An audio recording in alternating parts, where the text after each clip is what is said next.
Dear students, किरण civil service की online GKGS class में आप सभी व्यूवर का स्वागत है। मैं डॉक्टर शगुफ्ता आज आपके लिए एक ऐसा प्रैक्टिस सेट ना लाकर जो 30 प्रश्नों का मैं डालती थी, एक रिवीजन शीट लाई हूँ जो 100 प्रश्नों का रिवीजन शीट है। इसमें मैं आपके सभी विषय को एक रिवीजन के माध्यम से आगे बढ़ाऊंगी और आप देखें कि आपकी तैयारी कहाँ तक है। आज मैंने एमसीक्यू ना बनाकर वन लाइनर पॉइंट आपके लिए बनाया है। तो आइए शुरू करते हैं। पहला प्रश्न है, किस क्षेत्र में उत्कृष्टता के लिए शांति स्वरूप भटनागर पुरस्कार दिया जाता है? मैं प्रश्न शुरू करूं इससे पहले एक चीज़ और कि कल मैंने आपके लिए एक प्रश्न दिया था कि भारत में प्रथम परमाणु परीक्षण जो पोखरण में हुआ था वो कब हुआ था और उसके सूत्रधार कौन थे। तो ये परमाणु परीक्षण जो हुआ था वो हुआ था 18 मई 1974 को और इस कार्यक्रम के जो सूत्रधार थे वो थे डॉक्टर राजा रमन्ना। ध्यान रखिएगा, मैंने कमेंट में आंसर भी सही लिख दिया है। इसके सूत्रधार थे डॉक्टर राजा रमन्ना। आज का प्रश्न मैं अंतिम में पूछ लूँगी। आइए प्रश्नों को हल कीजिए। पहला प्रश्न, किस क्षेत्र में उत्कृष्टता के लिए शांति स्वरूप भटनागर पुरस्कार दिया जाता है? आंसर है विज्ञान एवं प्रौद्योगिकी। ये जो आपका शांति स्वरूप भटनागर पुरस्कार है ये विज्ञान और प्रौद्योगिकी के लिए दिया जाता है।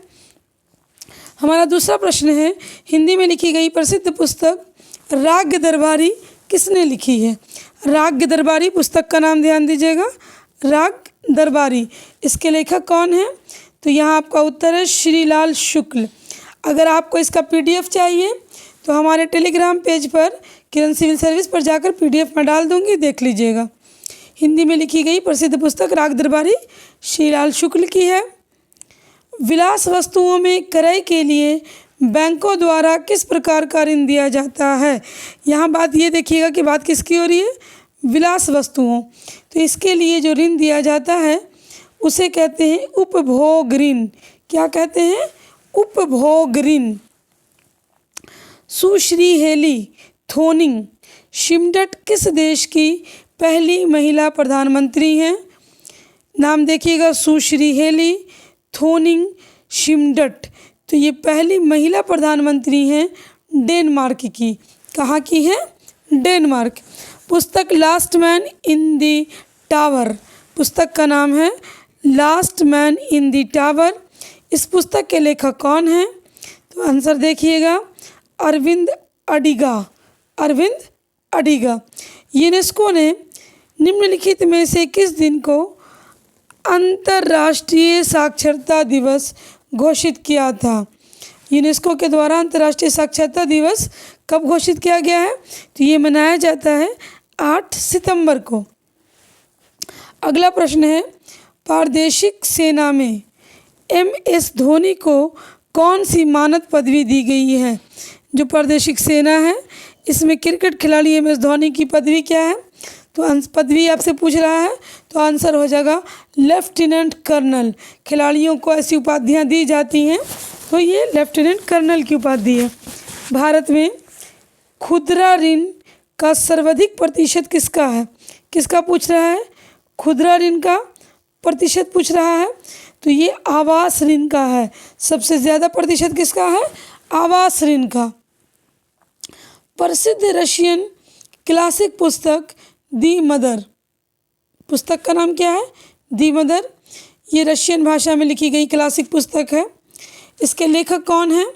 Maxim Gorky. ध्यान दीजिएगा, लेखक कौन है? Maxim Gorky. अगला प्रश्न है, मध्य प्रदेश की राजधानी निम्नलिखित में से कौन सी है? तो मध्य प्रदेश यानी एमपी की राजधानी, तो मध्य प्रदेश की राजधानी भोपाल है, लेकिन मध्य प्रदेश का हाई कोर्ट जबलपुर में है और मध्य प्रदेश का इंदौर शहर स्वच्छता के श्रेणी में सबसे प्रथम है। इससे 2-3 प्रश्न हैं। मध्य प्रदेश की राजधानी भोपाल, मध्य प्रदेश का हाई कोर्ट जबलपुर और स्वच्छता में मध्य प्रदेश का शहर इंदौर प्रथम स्थान पर है। आइए आगे के प्रश्नों को देखते हैं।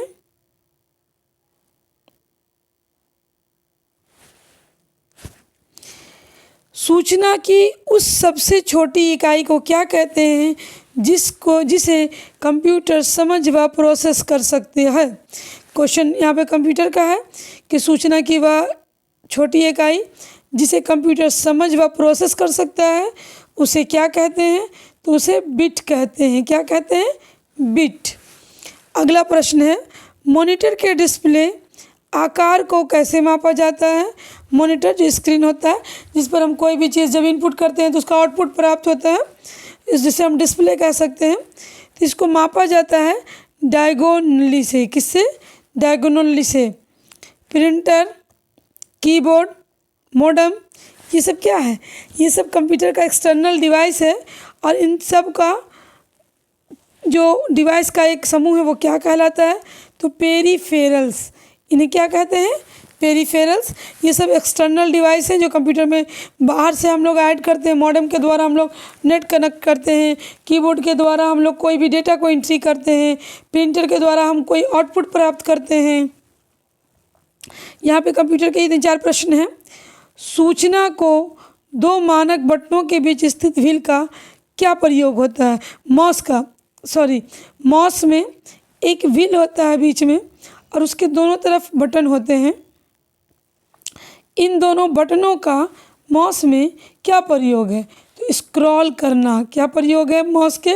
इस व्हील का प्रयोग हम करते हैं अप एंड डाउन पेज को करने के लिए। अगला प्रश्न है, यहाँ पर क्वेश्चन देख लीजिए। मानक के 2 बटनों के बीच स्थित व्हील का, ये जो व्हील है इसका प्रयोग करके हम लोग माउस में, ये जो हमारा माउस है इसमें यहाँ व्हील होता है, इसमें पेज को अप एंड डाउन स्क्रॉल करते हैं। अगला प्रश्न है, कोणार्क का सूर्य मंदिर नहीं, क्वेश्चन इससे पहले एक और है। संयुक्त राष्ट्र संघ की स्थापना कब की गई थी? तो संयुक्त राष्ट्र संघ की स्थापना पूछ रहा है यूएनओ की। तो द्वितीय विश्व युद्ध के अंत होने के बाद इसकी स्थापना 24 अक्टूबर 1945 को की गई थी। कोणार्क का सूर्य मंदिर नरसिंह देव प्रथम ने बनवाया था। वे किस राजवंश में थे? देखिए बात हो रही है कोणार्क जो कि उड़ीसा में है। कोणार्क के सूर्य मंदिर की कि कोणार्क के सूर्य मंदिर नरसिंह देव प्रथम ने बनवाया था। तो यहाँ ये भी प्रश्न हो सकता है कि कोणार्क का सूर्य मंदिर किसने बनवाया था? तो आंसर हो जाएगा नरसिंह देव प्रथम। और ये किस वंश के थे? तो ये शाही गंगा राजवंश के थे। किस वंश के थे? शाही गंगा राजवंश के थे। अगले प्रश्न पे चलिएगा। लहसुन की विशिष्ट गंध, लहसुन जिसको हम मसाले में यूज़ करते हैं, इसमें एक स्मेल होती है जिसे विशेष गंध कहते हैं। तो लहसुन की विशिष्ट गंध का क्या कारण है? तो इसका आंसर हो जाएगा सल्फर युक्त यौगिक। इसमें सल्फर युक्त यौगिक में उपस्थित होते हैं जिसके कारण उसमें एक विशेष गंध आ जाती है। कार चालक की सुरक्षा के प्रयोग में आने वाले थैले, कार में जो एयर बैग लगा होता है जो दुर्घटना के समय फूल जाता है, इसमें कौन सी गैस भरी होती है? तो इसमें सोडियम एजाइड होता है। क्या होता है? Sodium azide. बिग बैंग सिद्धांत, ये वो सिद्धांत है जिससे ब्रह्मांड की उत्पत्ति को साबित किया जाता है। तो बिग बैंग सिद्धांत का प्रथम प्रमाण किसने दिया था? तो प्रथम सिद्धांत तो एडविन हबल ने दिया था, लेकिन जो बिग बैंग थ्योरी सबसे ज़्यादा विख्यात है वो देने वाले जॉर्ज लेमेटियर थे। वो लेमेटियर जो कि बेल्जियम के रहने वाले थे। एशियाटिक सोसाइटी का संस्थापक कौन था? तो एशियाटिक सोसाइटी का संस्थापक विलियम जोन्स था। कौन था? William Jones. Asiatic Society Bengal में स्थापित की गई थी। भारत में कौन सा क्षेत्र में सुल्तान ज़ैनुल आबिदीन का शासन था? ज़ैनुल आबिदीन ये वो शख्स हैं जिन्होंने महाभारत का फारसी में अनुवाद किया जय संहिता के नाम, राज्यनामा के नाम से। और ज़ैनुल आबिदीन कश्मीर के शासक थे। इन्हें कश्मीर का अकबर भी कहा जाता है। संविधान के कौन से अनुच्छेद के अधीन भारत के राष्ट्रपति पर महाभियोग चलाया जा सकता है? तो भारत के राष्ट्रपति को पद से हटाने की जो प्रक्रिया है उस प्रक्रिया को महाभियोग कहते हैं, जिसमें महाभियोग से 14 दिन पूर्व राष्ट्रपति को सूचना देनी होती है और ये अनुच्छेद 61 के तहत होता है। किसके तहत होता है? अनुच्छेद 61 के तहत। महासागर सतह पर सबसे गहरा बिंदु कौन सा है? तो महासागर की सतह पर सबसे गहरा बिंदु, जिसे हम चैलेंजर डीप या इसको हम मोरियाना गर्त के नाम से भी जानते हैं। आइए आगे के प्रश्नों को देखते हैं।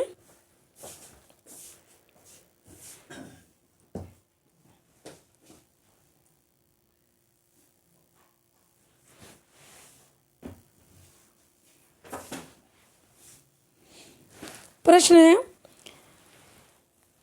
सोने की शुद्धता को मापने के लिए कैरेट शब्द का प्रयोग किया जाता है। सोने का शुद्धतम रूप कितना होता है? तो हम लोग सब जानते हैं कि आभूषण बनाने के लिए शुद्ध सोने का प्रयोग ना करके उसमें मिलावट की जाती है ताकि वो कठोर हो सके। सोना जो कि बहुत नरम धातु है, तो इसकी शुद्धता 24 कैरेट की होती है। लेकिन आभूषण बनाते समय इसमें जितना प्रतिशत दूसरी धातु मिक्स की जाती है उसके अनुसार इसका कैरेट कम हो जाता है। वर्ष 1976 में आपातकालीन की उद्घोषणा के समय भारत का राष्ट्रपति कौन था? 1976 में इंदिरा गांधी द्वारा इमरजेंसी लगाई गई थी, आपातकाल लगाया गया था। इस समय भारत के राष्ट्रपति फ़खरुद्दीन अली अहमद थे। भारत के राष्ट्रपति कौन थे? Fakhruddin Ali Ahmed. Francisco de Almeida, Francisco de Almeida जिसने भारत में पुर्तगाली साम्राज्य का विस्तार किया, ये भारत में एक पुर्तगाली वायसराय था। The last Mughal, the fall of A dynasty, Delhi 1857, ये एक पुस्तक है।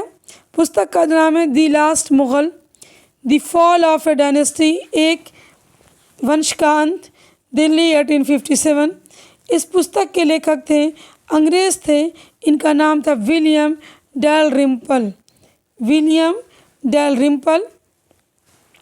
अगला प्रश्न है, पेंट उद्योग के श्रमिकों को किस प्रकार प्रदूषण के जोखिम का सामना करना पड़ता है?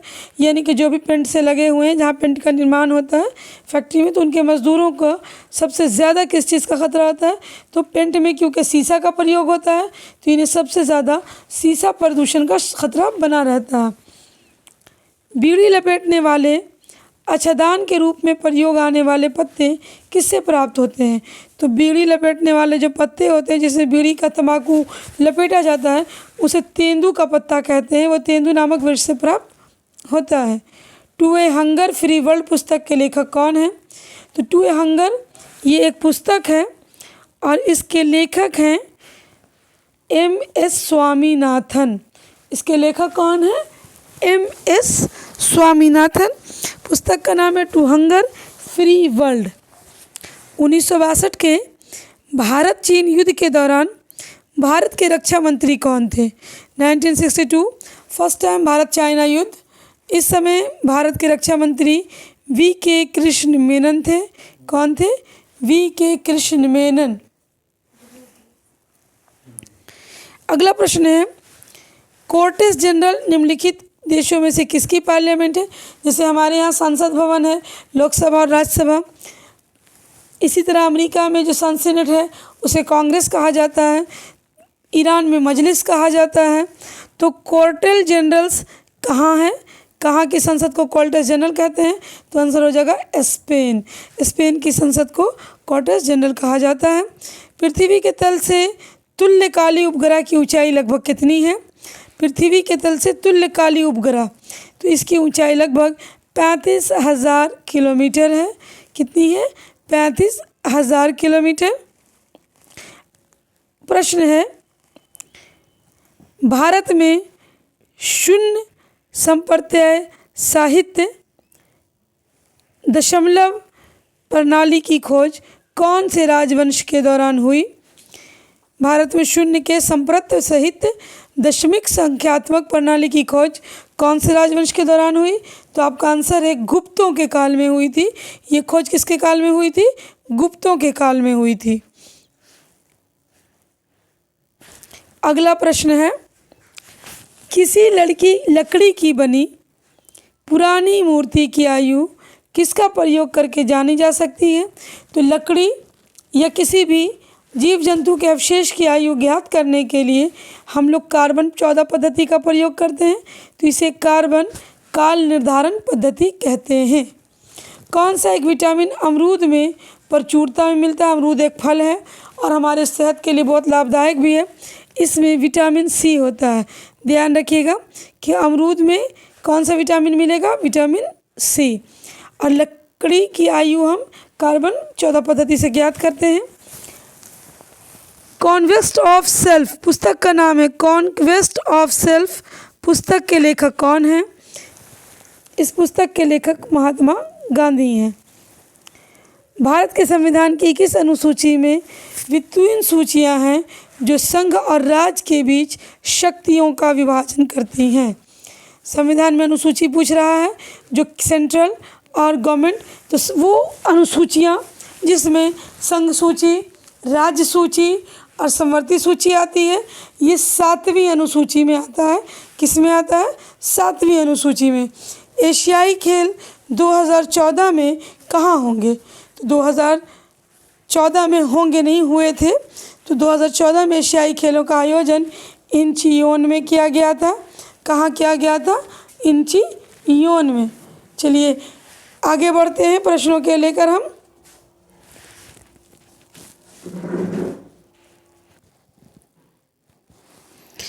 हमारा अगला प्रश्न है, सिग्मोमैनोमीटर से क्या मापा जाता है? तो सिग्मोमैनोमीटर से नापने का काम जो होता है वो होता है रक्तदाब, यानी कि ब्लड प्रेशर जिसे हम कहते हैं, ये सिग्मोमैनोमीटर से मापा जाता है। इसके बाद अगला प्रश्न है, महान लॉन टेनिस खिलाड़ी बोर्नबर्ग किस देश का है? ये खिलाड़ी जो है बोर्नबर्ग, ये किस चीज़ का खिलाड़ी है? लॉन टेनिस का। और ये किस देश का है? तो ये स्वीडन का है। कहाँ का है? स्वीडन का। वर्ष 2011 की जनगणना के अनुसार विश्व की कुल जनसंख्या में भारत की हिस्सेदारी कितनी प्रतिशत है? तो भारत की हिस्सेदारी 17.5% है। अगर भारत के क्षेत्रफल की हिस्सेदारी देखी जाए तो वो 2.5% ही है। 1939 में कांग्रेस की अध्यक्षता हेतु महात्मा गांधी ने किसे सुभाष चंद्र बोस के विरुद्ध नामित किया था? तो 1939 में, जिसको त्रिपुरी संकट के नाम से भी जानते हैं, ये वो अधिवेशन था जब खुलकर गांधी जी और सुभाष चंद्र बोस के मतभेद सामने आए। गांधी जी ने पहले जवाहरलाल नेहरू को कहा लड़ने के लिए, पहली बार मत के आधार पर अध्यक्ष चुने जा रहे थे। जवाहरलाल नेहरू के ना होने पर मौलाना अबुल कलाम आज़ाद को कहा। मौलाना अबुल कलाम आज़ाद के भी ना हो जाने पर पट्टाभी सीतारामैया को चुनाव लड़ने के लिए कहा था और वो लड़े थे, और पट्टाभी सीतारामैया सुभाष चंद्र बोस से हार गए थे। अंग्रेज़ी ईस्ट इंडिया कंपनी का प्रतिनिधि कैप्टन हॉकिंस किसके राज दरबार में राजकीय अनुग्रह प्राप्त करने के लिए उपस्थित हुआ था? तो कैप्टन विलियम हॉकिंस भारत जो आया था वो जहांगीर के दरबार में आया था। किसके दरबार में आया था? जहांगीर के दरबार में आया था। ध्यान रखिएगा कि वो जिसके दरबार में आया था वो कौन था? वो जहांगीर था।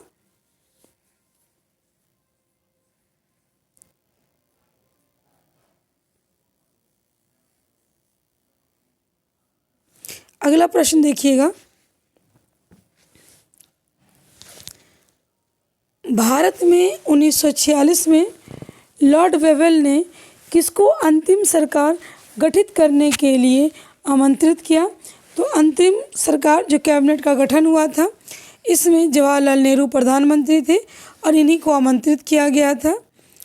WC रैंडकॉइन कौन था जिसकी वर्ष 1897 में चापकर बंधुओं ने हत्या कर दी थी? तो ये पूना प्लेग कमीशन का चेयरमैन था। पूना में जो प्लेग की बीमारी फैली थी उसकी जांच के लिए जो कमीशन बनी थी उसका चेयरमैन था, और इसकी हत्या 1897 में चापेकर बंधुओं द्वारा कर दी गई थी। किस वायसराय के काल में वर्नाकुलर प्रेस एक्ट निरंतर किया गया? वर्नाकुलर प्रेस एक्ट जो लागू किया गया था भारतीय समाचार पत्रों पर, ये लॉर्ड रिपन के शासनकाल में। रविंद्रनाथ टैगोर ने किसके विरोध में नाइटहुड का त्याग कर दिया था? तो जलियांवाला बाग कांड के विरोध में जो रविंद्रनाथ टैगोर थे उन्होंने नाइटहुड की उपाधि लौटा दी थी जो उन्हें दी गई थी जनगण मन के गायन के बाद। सर्वहारा वर्ग का अधिनायकत्व शब्दों का निर्माण किसने किया? तो ये हो जाएगा आंसर, कार्ल मार्क्स ने किया। DRDO द्वारा विकसित अग्नि 5 मिसाइल की मारक क्षमता कितनी है? 5000 किलोमीटर। भारत में वर्ष 1780 में कौन सा पहला अंग्रेज समाचार पत्र था? तो आंसर हो जाएगा दी बंगाल गजट। ये भारत में अंग्रेजी में छपने वाला पहला समाचार पत्र था। किस भारतीय रियासत ने 15 अगस्त 1947 को भारतीय संघ में अधिमिलन किया? तो हैदराबाद। सैन्य कार्रवाई द्वारा हैदराबाद को भारत में मिलाया गया था। कौन राम मोहन राय के तत्कालीन बाद, राजा राम मोहन राय की बात हो रही है, ब्रह्म समाज का प्रमुख बना? तो राजा राम मोहन राय के बाद ब्रह्म समाज के प्रमुख बने थे देवेंद्रनाथ टैगोर। कौन बने थे?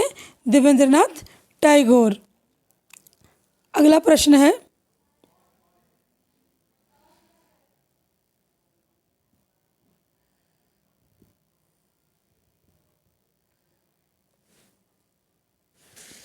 पुस्तक बैंकर टू द पुअर के लेखक कौन हैं?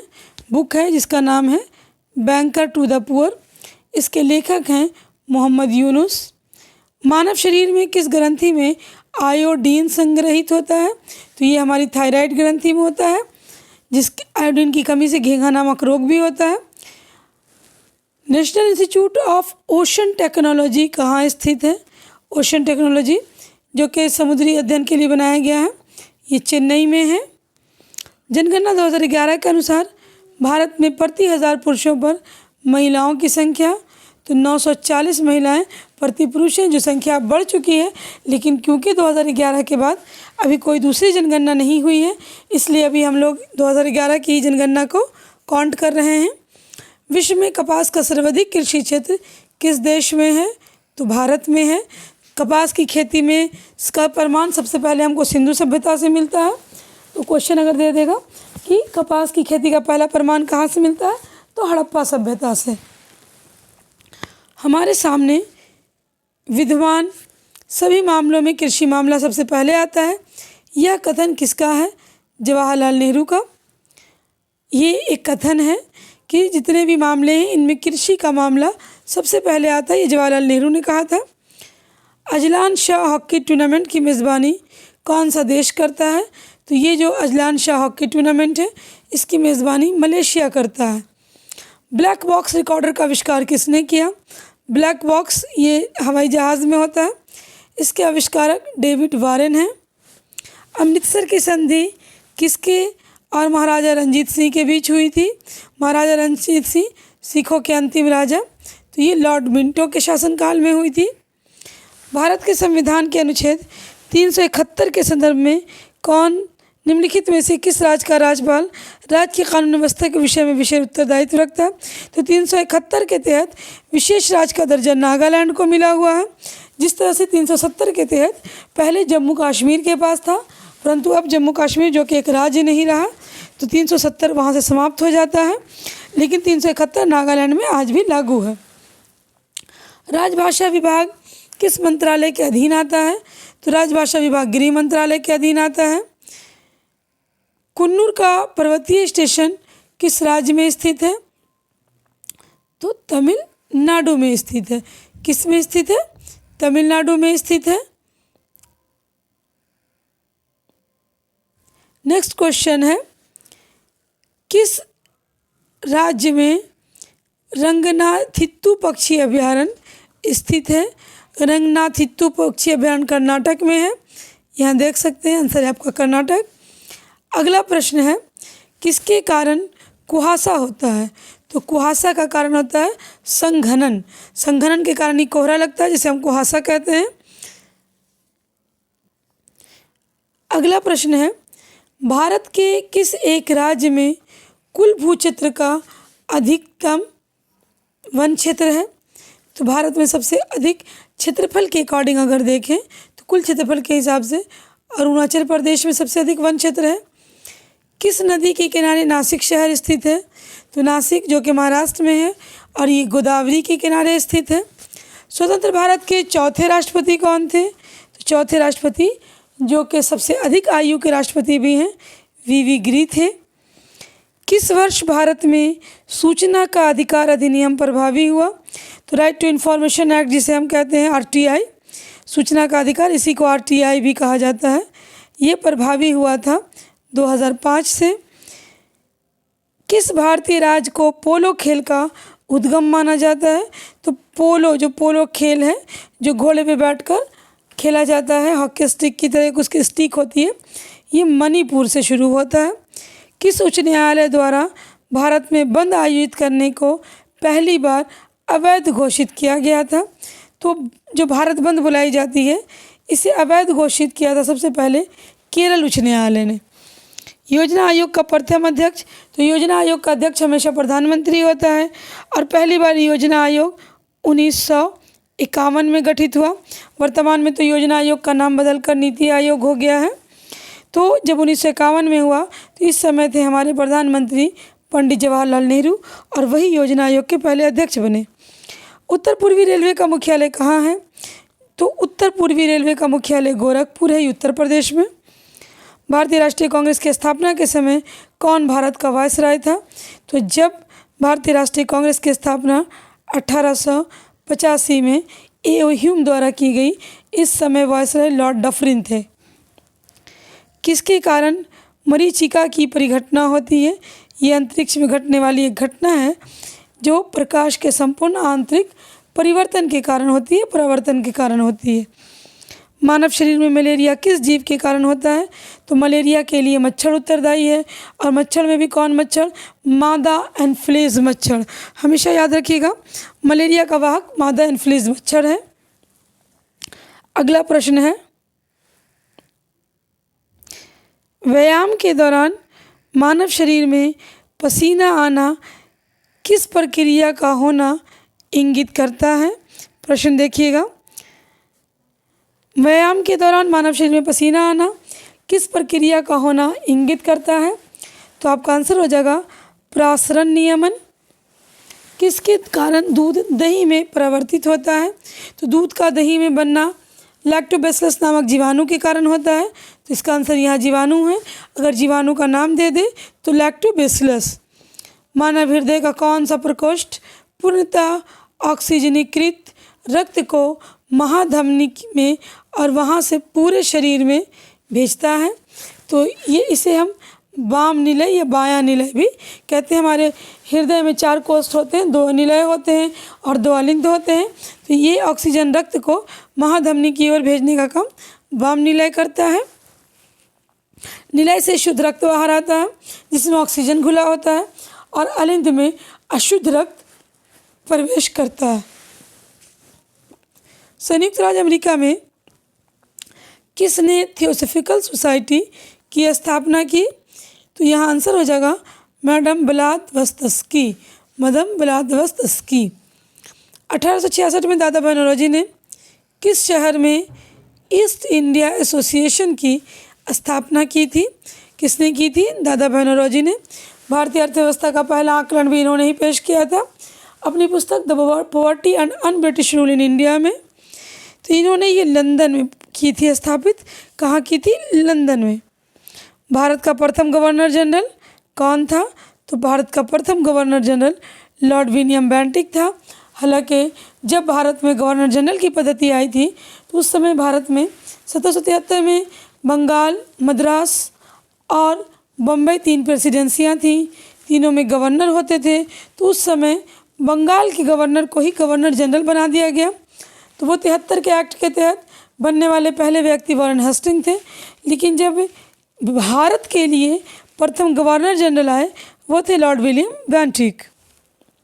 1857 के बाद किसने इलाहाबाद में एक दरबार ग्रेट ब्रिटेन संप्रभु द्वारा भारत सरकार को ग्रहण की घोषणा की?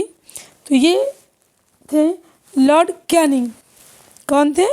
Lord Canning. चक्रवर्ती राजगोपालाचार्य से ठीक पहले कौन भारत का गवर्नर जनरल बना? तो चक्रवर्ती राजगोपालाचार्य, जिनको हम सी राजगोपालाचार्य भी कहते हैं, ये स्वतंत्र भारत के पहले गवर्नर जनरल थे और इनके ठीक पहले लॉर्ड माउंटबेटन थे स्वतंत्रता के समय। स्वतंत्रता के दस्तावेज पर इन्हीं के हस्ताक्षर हैं। मेघनाथ साहा किस क्षेत्र से अपने योगदान के लिए जाने जाते हैं? तो मेघनाथ साहा का संबंध भौतिकी से है। किससे है? भौतिकी, फिजिक्स से है। कौन सा दिन विश्व पर्यावरण दिवस के रूप में मनाया जाता है? तो विश्व पर्यावरण दिवस 5 जून को मनाया जाता है। इंडिया रीमेंबर्ड नामक पुस्तक है इंडिया रीमेंबर्ड के लेखक कौन है? तो पमेला माउंटबेटन। ये माउंटबेटन की पत्नी थी, लॉर्ड माउंटबेटन की पत्नी थी। इनका नाम पमेला माउंटबेटन था।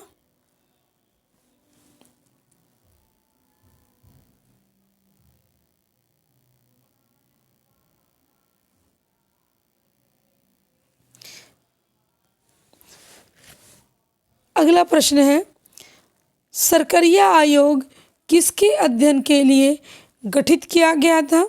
तो सरकरिया आयोग जो है ये केंद्र और राज्य संबंध से संबंधित है। बहुत बार पूछा हुआ रिपीटेड क्वेश्चन है। भारत में एकल नागरिकता की अवधारणा किस देश के संविधान से अपनाई गई है? तो ये इंग्लैंड से ली गई है। भारत में दल रहित लोकतंत्र का प्रस्ताव किसने रखा था, लेकिन ये एक्सेप्ट नहीं हुआ? तो ये प्रपोजल जयप्रकाश नारायण ने रखा था। जयप्रकाश नारायण, जिन्हें जेपी आंदोलन या सर्वोदय आंदोलन के लिए भी जाना जाता है। भारत में यही दल रहित लोकतंत्र के प्रस्तावक थे। डार्विन फिचिंस का प्रयोग किस समूह के लिए किया जाता है? तो ये समूह पक्षियों के लिए है। कौन सा समूह? Darwin finches. Doctor B R. Ambedkar ने संविधान का हृदय और आत्मा किसे कहा? इन्होंने संविधान का हृदय और आत्मा संवैधानिक उपचारों को कहा था। महात्मा गांधी द्वारा सविनय अवज्ञा आंदोलन किस वर्ष शुरू किया गया था? तो महात्मा गांधी द्वारा ये शुरू किया गया था 1930 में। महात्मा गांधी ने सवज्ञा आंदोलन की शुरुआत की थी 1930 में। फाहियान किसके शासनकाल के दौरान भारत आया? तो फाहियान चीन से आने वाला यात्री था और ये भारत आया था चंद्रगुप्त मौर्य के शासनकाल में। किसके शासनकाल में आया था? चंद्रगुप्त मौर्य के। फाहियान हर्षवर्धन के शासनकाल में ह्वेनसांग आया था। 1651 में मुगलों द्वारा बंगाल में किस स्थान पर ईस्ट इंडिया कंपनी को व्यापार करने की फैक्ट्री बनाने की अनुमति दी गई थी? 1651 की बात हो रही है। 1651 में ये अनुमति दी गई थी कासिम बाजार में, जो कि कलकत्ता में था, तो कासिम बाजार में। किस सिख गुरु ने स्वयं को सच्चा बादशाह कहा था? तो स्वयं को सच्चा बादशाह गुरु हरगोविंद ने कहा था। शिव समुद्रम जलप्रपात किस नदी के मार्ग में है? तो शिव समुद्रम जलप्रपात कावेरी नदी के मार्ग में है। कौन सी नदी है? कावेरी नदी। अंतिम प्रश्न है आज का, इनकलाब जिंदाबाद का नारा किसने दिया था? तो इनकलाब जिंदाबाद का नारा लिखने वाले मोहम्मद इकबाल थे, लेकिन इनकलाब जिंदाबाद का नारा सबसे पहले प्रयोग किया था भगत सिंह ने। इसे भगत सिंह से भी जोड़कर देखा जाता है। तो ये थे आज के आपकी क्विक रिवीजन में 100 वन लाइनर प्रश्न। उम्मीद है आपको इन प्रश्नों को हल करके मज़ा आया होगा और आप आगे भी ऐसे 100 प्रश्न के सेट देखते रहेंगे। मैं इन 100 प्रश्न का PDF आपको टेलीग्राम पर शेयर कर दे रही हूँ, जहाँ से आप इसे प्राप्त कर सकते हैं एज ए PDF। तो आज के लिए इतना ही स्टूडेंट्स, लेकिन जाते जाते मैं एक प्रश्न आपसे पूछ लूँ। हमारा आज का प्रश्न है, सिंधु घाटी सभ्यता में कांसे के नर्तकी की मूर्ति किस शहर से प्राप्त हुई है? सिंधु घाटी सभ्यता में कांसे की नर्तकी की मूर्ति किस शहर से प्राप्त हुई है? आंसर कमेंट बॉक्स में अवश्य दें। Good night.